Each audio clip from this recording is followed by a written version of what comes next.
Heroes do not die. Heroes are among us. They live in our hearts. We do not need to invent heroes to inspire future generations, because every episode of war is about victories and resistance. Every day at war means tireless work, the highest motivation, and the risk of not surviving until the evening. Denis Kotenko, nicknamed Skipper, was one of those people who had style and self-irony, high intelligence, and absolutely unselfish dedication. He was born on May 18, 1996, in the city of Dnipro. Since childhood, he loved to read, was an ardent fan of Harry Potter, and read fantasy stories and adventures with enthusiasm. School was easy for him. He was good at philology and natural sciences, and at the age of 12, he started writing poetry. Later, the poems were set to music, and so at the age of 16, Denis and his friend created their own musical group, Metropolis, and their song Kneel Before Ukraine became a hit. Under this song, the young man signed his name as Skipper, which would later become his call sign in the army.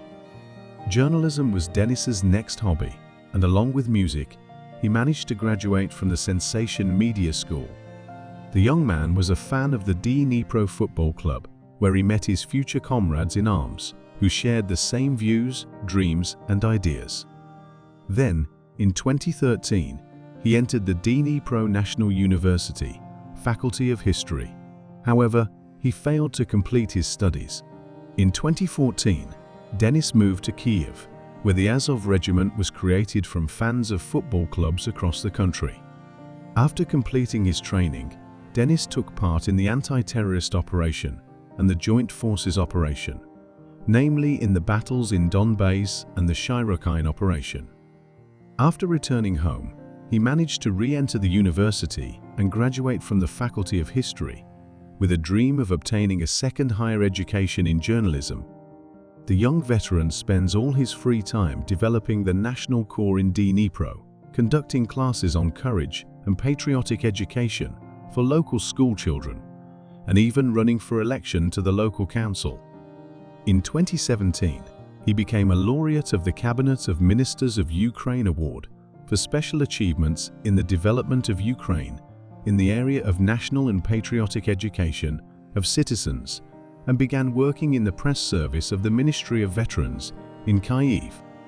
On February 24, 2022, Denis joined his native Azov regiment with the first missiles fired at Ukrainian cities, and it was the same beautiful and powerful Azov as before the full-scale invasion.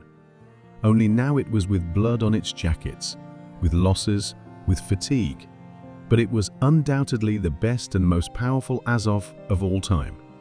It was a great honor for Denis to be the first in command of an anti-tank platoon. The hero Denis Skipper died on March 24, 2022, during the liberation of Lukyanivka in the ruthless and bloody battles for Kyiv and Kyiv region. He was posthumously awarded the Order for Courage, 3rd class, and buried at the Krasnopilsk Cemetery in Dnipro. And I want to hug the land that keeps his sleep, to irrigate it with tears of gratitude and pain. And I want to shout that this is a mistake. Heroes do not die. The best go first. Eternal glory and honor to the hero.